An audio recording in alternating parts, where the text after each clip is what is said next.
लगभग 500 वर्षों के संघर्ष के बाद प्रभु राम के भक्तों का जो सपना था कि प्रभु राम अपनी नगरी लौटे और भव्य मंदिर बने, वो सपना पूरा होने जा रहा है। बस चंद दिनों का इंतजार है और ऐसे में जहाँ पे इस वक्त हम हैं वो अपने आप में एक ऐतिहासिक पृष्ठभूमि तैयार करता है, क्योंकि यह है कारसेवकपुरम। इसके इतिहास के बारे में भी आज हम आपको बताएंगे, लेकिन सबसे पहले संघर्ष के साथ आज जो अयोध्या तैयार हो रही है, सज रही है, उसके महत्व को जानेंगे और उसकी तैयारियों के बारे में भी हम जानेंगे। और उसको समझाने के लिए खुद इस भव्य आयोजन में प्रबंधन कमेटी के जो सदस्य हैं शरद शर्मा जी, वो मेरे साथ हैं, कारसेवकपुरम में ही हैं। सबसे पहले तो आपका बहुत बहुत स्वागत है सर।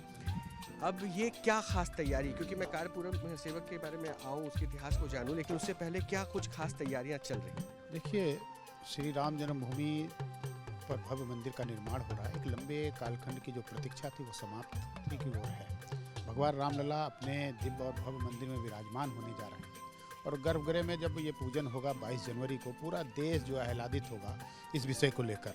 और अभी जो है, चूँकि 22 जनवरी को जो कार्यक्रम होगा अयोध्या जी में, उस कार्यक्रम में आने वाले जो आगंतुक हैं 4000 संत और लगभग 3000 जो हमारे विशिष्ट जन हैं, इनके लिए जो है इनके ठहरने के लिए निवास की व्यवस्था, भोजन की व्यवस्था की जा रही है। आवागमन होगा तो उनको कहाँ पर रुकाया जाए और उसको ले जाने के लिए यातायात का साधन भी होना चाहिए। ये सारी व्यवस्थाएं की जा रही हैं। हम लगभग 7000 लोगों की तो निवास की व्यवस्था कर रहे हैं और लगभग 50 जो है ऐसे भोजनालयों का निर्माण यहाँ से किया जा रहा है जहाँ पर लोग भोजन प्राप्त करेंगे, यानी पाएंगे। तो ये जो है एक व्यापक कार्य योजना बनाई गई श्री राम जन्म तीर्थ क्षेत्र ट्रस्ट के द्वारा और लगातार जो है इस निमित्त बैठकें हो रही हैं, लोगों से बातचीत होती हैं और उनसे उनको कार्य को उनको सौंपा जाता है ताकि कहीं से भी त्रुटि न हो और जो लोग आने वाले हैं वो संतुष्ट होकर जाएं, रामलला का दर्शन प्राप्त करें, साथ साथ जो है अपने हृदय में भगवान श्री रामलला का वास करें। ये कारसेवकपुरम में ये कुछ खास तैयारियां लोगों के ठहरने के लिए हो रही है, मैं उसके बारे में भी लोगों को दिखाऊंगा। लेकिन ये जो टेंट बन रहे हैं, ये यहाँ पे कितने लोगों को ठहरने की व्यवस्था? ये टेंट जो है ये टीन के हैं और टीन के अंदर जो है लगभग 12 से 14 बेड लगाए गए हैं, जिस पर कंबल है, गद्दे हैं, रजाई होंगे या तकिया भी है। तो इनको इस प्रकार से सुसज्जित किया गया है और उसका कारण क्या है कि ये जो कार्यक्रम 22 जनवरी को हो रहा है वह कार्यक्रम जो है शीत में हो रहा है, यानी कि ठंडक में।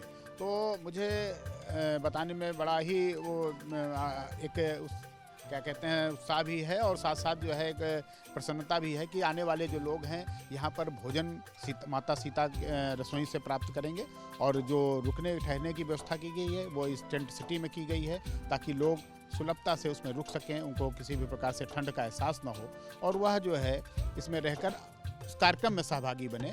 इस प्रकार से इस टेंट सिटी का निर्माण किया गया है और इसका लगातार जो है हमारे जो यहाँ पर पदाधिकारी हैं उस पर ध्यान दे रहे हैं, चाहे आदरणीय चंपत राय जी हों, हमारे जो है विनायक दाऊ देशपांडे जी हों या इस कारसेवकपुरम के जो हमारे प्रभारी हैं शिवदास जी, वो लगातार लगे हुए हैं ताकि यहाँ पर एक अच्छा संदेश जाए लोगों को और उनको सुलभता से यह स्थान प्राप्त हो सके।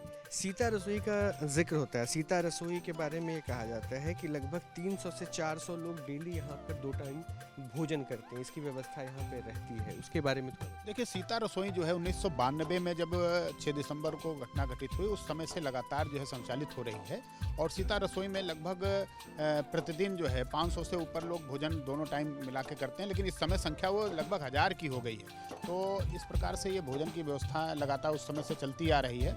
ये मान के चला जाता है जो आने वाले लोग हैं वो भक्त हैं और उनकी सेवा करना हम सबका कर्तव्य है और इसके लिए जो है कारसेवकपुरम की स्थापना भी हुई। जो लोग आते हैं उनको रुकने की व्यवस्था, ठहरने की व्यवस्था यहाँ पर नियमित चलती रहती है। अभी तो कार्यक्रम का दौर है, लेकिन जब भी कभी कोई आया है तो उसको ठहराने की, उनकी भोजन की व्यवस्था यहाँ पर की जाती रही है और वो निःशुल्क है। उसका खर्च कौन उठाता है? खर्च संस्था है, जो संस्था हमारी है जो इस संगठन से जुड़ी हुई है वो उठाती है।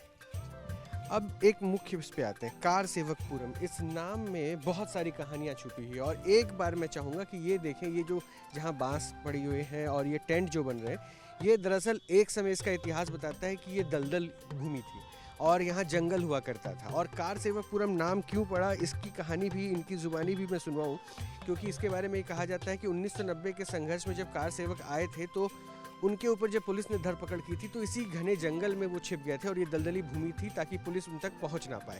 क्या कारसेवक के बारे में उस इतिहास को आज हम चाहते हैं कि देखिए 1990 में 30 अक्टूबर और 2 नवंबर की जो घटना है उसको कभी भूला नहीं जा सकता, विस्मृत नहीं किया जा सकता। वो इतिहास के पन्ने में दर्ज है। किस प्रकार से मुलायम सिंह सरकार ने यहाँ पर गोलियाँ चलवाईं और उसके बाद जो है लोग हताहत हुए, उसमें उनकी जानें गईं, यानी शहीद हुए वो मंदिर आंदोलन को लेकर। वो तो दर्शन करने आए हुए थे, लेकिन उन पर निर्दयतापूर्वक जिस प्रकार से गोलियां चलाई गईं वह हम सब के लिए जो है बड़ा ही एकदम दर्दनाक रहा, दुखद रहा। और उसके बाद जो है चूँकि यहाँ 2 क्षेत्र थे, एक पूर्वी क्षेत्र ये और पश्चिम का क्षेत्र जहाँ पर ढांचा खड़ा था। ढांचे की तरफ जाने वाले लोगों पर गोलियां बरसी, तो यहाँ ये परिक्रमा रोड है, यहाँ पर सरयू प्रवाहित होती रही हैं। और यह परिक्रमा क्षेत्र के बगल ये स्थान ऐसा है जहाँ पर गन्ने की खेती होती थी, अमरूद के बागान थे, आम के पेड़ थे और जो है लोगों को दलदल और साथ साथ बालुई ज़मीन प्राप्त हुई।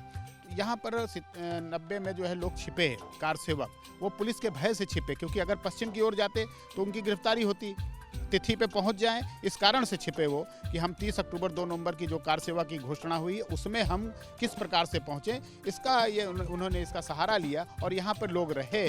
और यहीं पर जो है गांव के लोग, मठ मंदिरों के लोगों ने उनको भोजन प्रदान किया, प्राप्त कराया। उसके बाद 90 के बाद जो है माननीय मोरोपंत पिंगले जी थे, हमारे जो संरक्षक थे, हमारे जो मार्गदर्शक थे विश्व हिंदू परिषद के, और माननीय अशोक सिंघल जी, इन लोगों ने इस स्थान को देखा परम पूज्य नृत्य गोपाल दास जी महाराज की प्रेरणा से, जो आज वर्तमान में श्री राम जन्मभूमि तीर्थ क्षेत्र ट्रस्ट के अध्यक्ष हैं, उनकी प्रेरणा से इस स्थान को देखा गया और तब इसको जो है खरीदा गया। और खरीदने के बाद जो है इसका नामकरण जो है रखा गया car Sevakpuram. Car Sevakpuram car सेवकों के नाम से रखा गया और यहाँ पर लगातार जो है भोजनालय, वेद विद्यालय, गौशाला और अपने जो कार्यक्रम होते हैं, चाहे वो कथा के आयोजन हो, सांस्कृतिक धार्मिक कार्यक्रमों के आयोजन का एक स्थल भी बना। तो ये लगभग 10 एकड़ में ये फैला हुआ जो है स्थान, ये ऐतिहासिक है, ये जो है धार्मिक है, ये हमारे हृदय में विराजमान है। क्योंकि यहाँ पर रहने वाले जो लोग थे, हो सकता है बहुत से ऐसे लोग यहाँ से गए हों, वो गोलियों के भी शिकार हुए हों, तो ये स्थान हमारे लिए पूज्य है। और यह इसकी रचना जो है उस समय की गई और आज जो है इसमें व्यापक रूप से जो श्री राम जन्मभूमि पर प्राण प्रतिष्ठा का कार्यक्रम होने जा रहा है उसमें रुकने की व्यवस्था की गई है और यह आंदोलन का साक्षी रहा है, इस कारण से इसका उपयोग किया जा रहा है। बहुत बहुत शुक्रिया शरद जी, और हमारी भी शुभकामनाएं हैं ये भव्य आयोजन प्रभु राम का सफल हो, इसमें आप लोग लगे हुए तल्लीनता के साथ। बहुत बहुत शुक्रिया।